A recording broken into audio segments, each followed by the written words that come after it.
दोस्तों, मेरे चैनल को जरूर सब्सक्राइब करें। आपका बहुत बहुत धन्यवाद।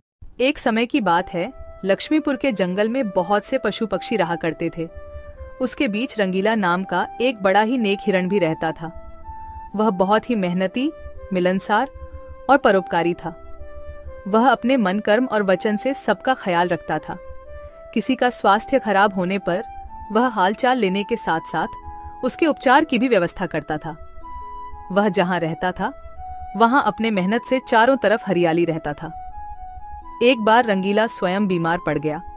उसे ऐसा बुखार चढ़ा कि उतरने का नाम ही नहीं ले रहा था। उसने स्वयं कुछ जड़ी बूटियां खाई, लेकिन कोई लाभ नहीं हुआ। उनकी बीमारी की खबर पूरा जंगल में फैल गई थी, लेकिन उसे देखने के लिए कोई नहीं आया। तब उसका मन अधिक मुरझा गया। उसे उठा नहीं जा रहा था। फिर भी वह उठकर थोड़ा आगे आया और उसने देखा कि 2 हिरण उनके इलाके में आ गए थे। वह उनके बड़ी बड़ी हरी हरी घास खा रही थी। उन्होंने जब रंगीला को देखी तो मुस्कुराने लगी। अरे रंगीला, कैसी है तुम्हारी तबीयत? हम लोग तो तुमसे ही मिलने आए हैं, तुम्हारा हालचाल जानने आए हैं। हाँ रंगीला, मैंने सुना तुम्हारी तबीयत बहुत खराब है, तो हमसे रहा नहीं गया, इसीलिए चले आए हैं। अब बताओ, कैसी तबीयत है तुम्हारी?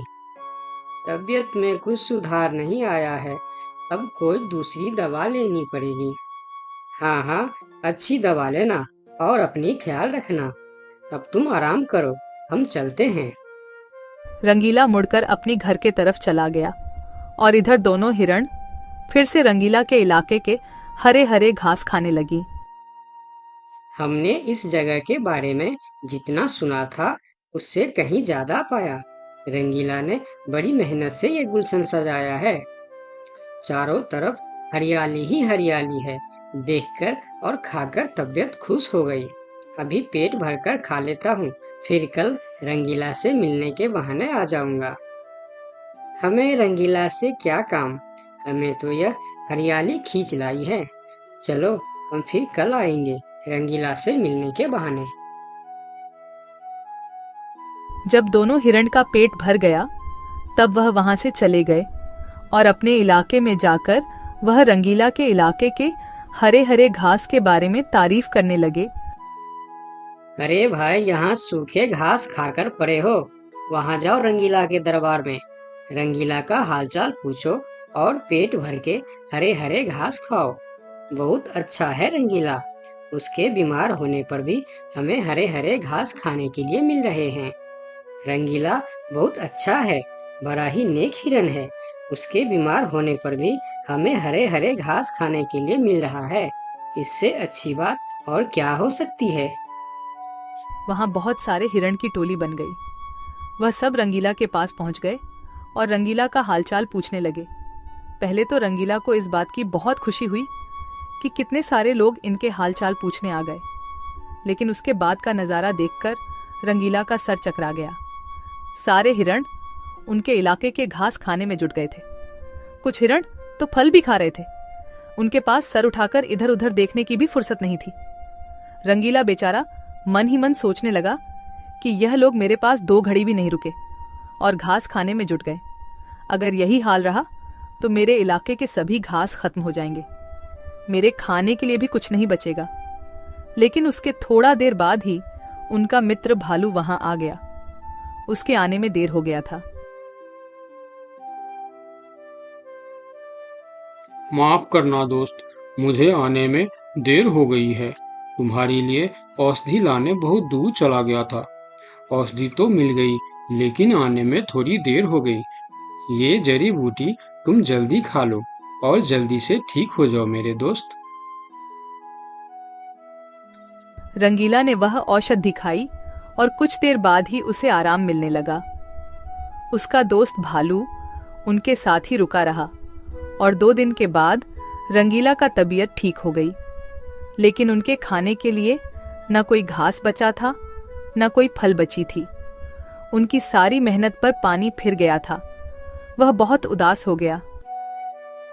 दोस्त रंगीला, मैं जानता हूँ ये मतलब का संसार है। ज्यादातर यहाँ सब दोस्ती दिखावा का ही करते हैं। सब अपने फायदे की सोचता है। तुम चिंता मत करो, हम दोनों मिलकर यहाँ फिर से अपना गुलशन सजाएंगे, एक नई दुनिया बनाएंगे।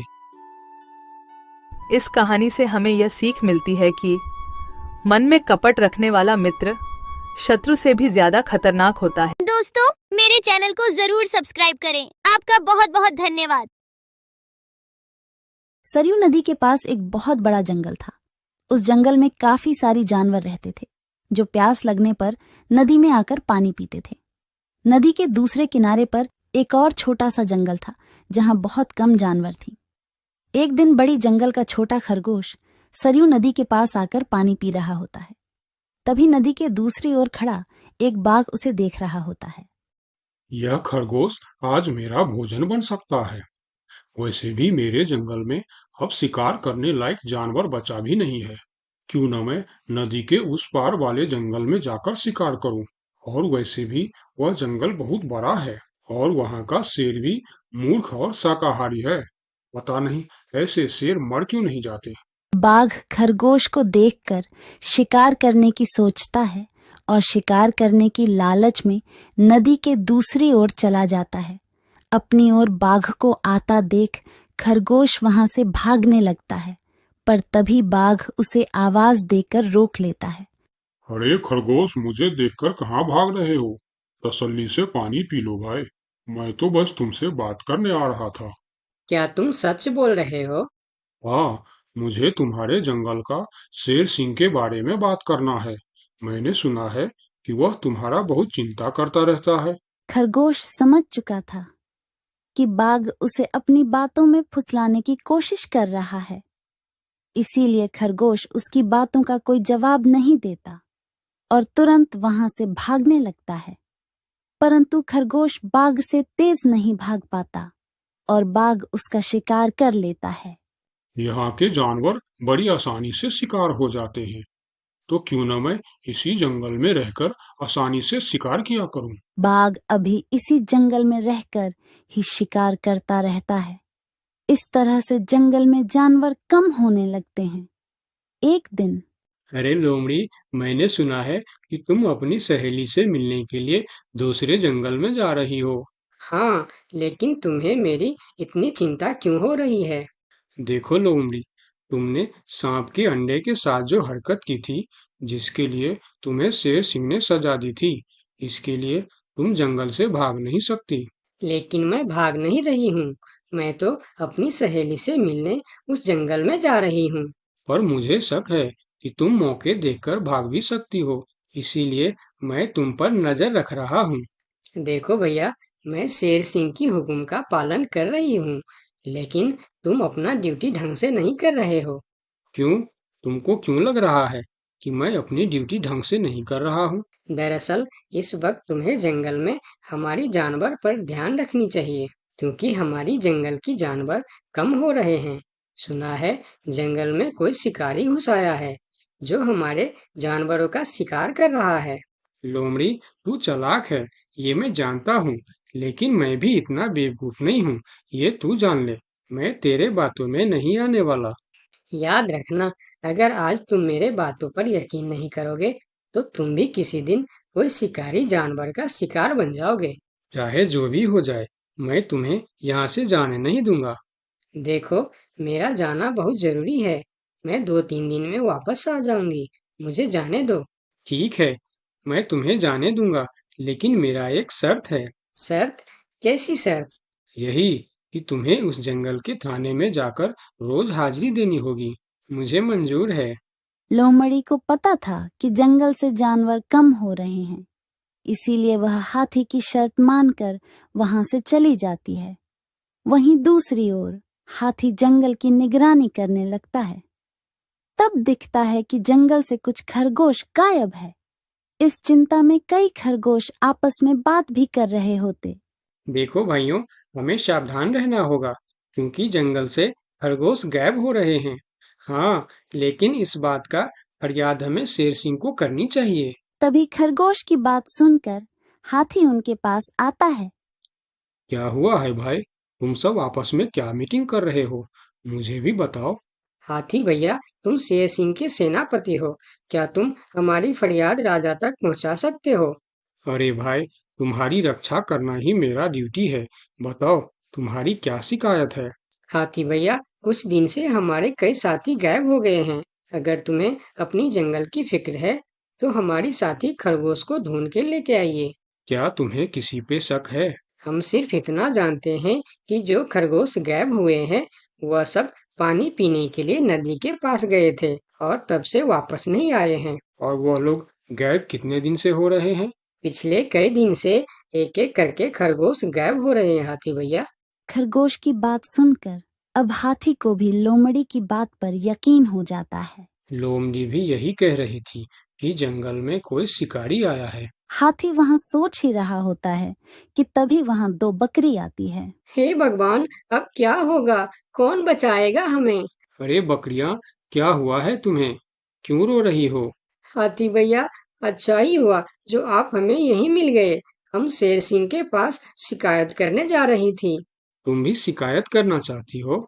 हाँ, आखिर तुम लोगों का क्या तकलीफ है? हाथी भैया, कुछ दिन पहले कुछ खरगोश जंगल से गायब हुए थे और अब बकरियां भी गायब हो रहे हैं। लगता है कोई शिकारी हमारे जंगल में घुस आया। पूरा जंगल इसी बात से परेशान था कि आखिर उनका शिकार कर कौन रहा है। अब वह सभी मीटिंग के लिए शेर सिंह के पास जाते हैं और सारी बातें शेर सिंह को बताते हैं, जिस पर शेर सिंह अपनी जंगल की जानवरों से कहता है, आप सब फिक्र मत करो, मैं बहुत जल्द पता लगा लूंगा कि यह काम किसका है और कौन हमारे जंगल का जानवरों का शिकार कर रहा है। तो अब हम क्या करेंगे शेर सिंह? आप लोगों से हमारी यह विनती है कि आप लोग जंगल से बाहर नहीं जाएंगे। जिसको भी पानी पीना है वह इसी जंगल का तालाब का पानी पिएगा। महाराज, आपका ये हुक्म हमें कब तक पालन करना होगा? एक बार बस मैं उस शिकारी को पकड़ लूं, उसके बाद आप लोग जंगल से बाहर जाकर भी पानी पी सकते हो। सभी जानवर शेर सिंह की बात मान जाता है और जंगल से बाहर जाना बंद कर देती है। 2 दिन बीत जाती है और जंगल से कोई भी जानवर गायब नहीं होता। उधर शिकार नहीं मिलने पर अब बाघ परेशान हो जाता है, क्योंकि 2 दिन से उसने कोई शिकार नहीं किया था। इतना बड़ा जंगल है, इतने सारे जानवर है, तो फिर यह कमबख्त जानवर पानी पीने के लिए बाहर क्यों नहीं आ रहे हैं? 2 दिन से मैंने कोई शिकार नहीं किया, भूख के मारे मेरी जान निकल रही है। लगता है अब शिकार करने के लिए नदी का किनारा छोड़ जंगल के अंदर जाना पड़ेगा। आखिर मैं भी तो देखूं, इस जंगल में सभी जानवर आखिर गायब कहाँ हो गए हैं।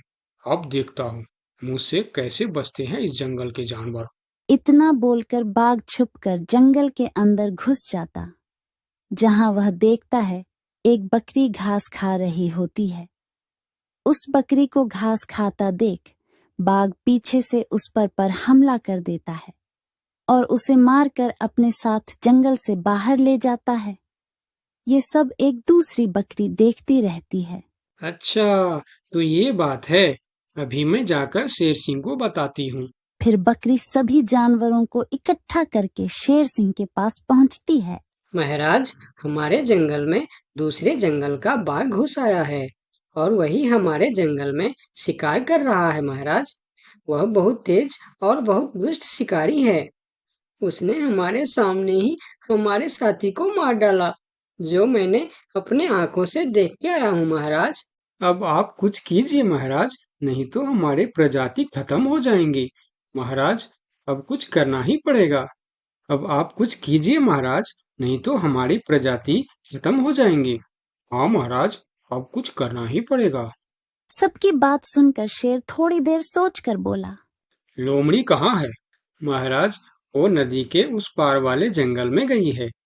शेर सिंह लोमड़ी के मदद से बाघ को पकड़ने का मन ही मन प्लान करके बोला, देखो, इस जंगल का जानवरों का रक्षा करना हमारा पहला कर्तव्य बनता है और मैं आप लोगों की रक्षा जरूर करूंगा।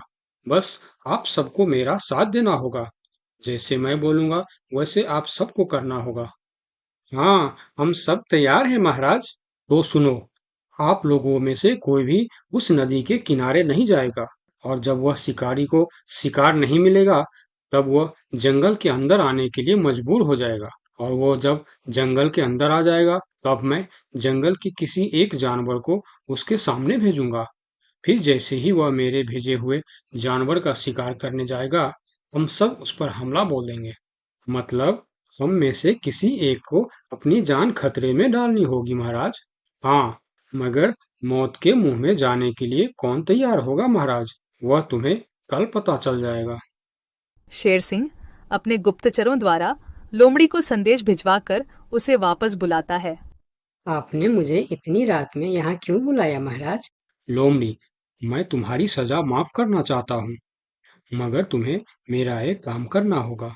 सजा से छुटकारा पाने के लिए मैं कुछ भी करने के लिए तैयार हूँ महाराज। ठीक है, तो सुनो। लोमड़ी की हाँ करती ही शेर सिंह ने बाघ को पकड़ने का प्लान उसे बता दिया। महाराज, जब बाघ मेरा शिकार करने आएगा तब आप मुझे टाइम पर आकर बचा तो लेंगे ना? मैं शेर हूँ, कोई नेता नहीं जो वचन देकर मुकर जाऊंगा।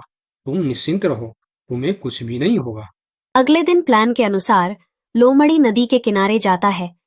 शिकार को आता देखकर बाघ खुश हो जाता है। वाह, आज मुझे पेट भरकर खाना मिलेगा। शिकार के नजदीक आते ही मैं उसे मार दूंगा। लोमड़ी डरते डरते नदी के किनारे पहुंच जाता है। हे भगवान, टाइम पर शेर सिंह को भेज देना। कैसी हो लोमड़ी? मैं ठीक हूँ बाघ भाई। अभी तो तुम ठीक हो, लेकिन थोड़ी देर बाद ठीक नहीं रहोगे। क्या मतलब? मतलब ये कि मैं अभी भूखा हूँ, और जब मैं भूखा होता हूँ तो किसी का भी शिकार कर लेता हूँ। इतना बोलकर जैसे ही बाघ लोमड़ी की तरफ जाता है, वो शेर सिंह के जाल में फंस जाता है और वहां सारी जानवर आ जाता है। बाघ, तू शिकार के लालच में मेरे चंगुल में फंस गया है। अब तेरी कहानी खत्म। तुमने मुझे धोखा दिया शेर सिंह। जैसी करनी वैसी भरनी, मुहावरा तो तूने सुना ही होगा। बाघ, तू सबको धोखे से मारता था, इसीलिए मुझे तुम्हें भी धोखे से मारना पड़ा। मुझे माफ कर दो शेर सिंह, मैं हमेशा के लिए जंगल छोड़कर चला जाऊंगा। तूने हमारे जनता पर अत्याचार किया है, अब तुम्हें इसका हिसाब चुकाना पड़ेगा। साथियों, अपना बदला ले लो। शेर सिंह की आज्ञा मिलते ही सारे जानवर उस बाघ पर टूट पड़ता है। इस तरह से शेर सिंह अपने चालाकी और सूझबूझ से अपने जंगल के जानवरों की रक्षा करता है। इस कहानी से हमें यही सीख मिलती है कि धोखे का अंजाम धोखा ही होता है, जैसी करनी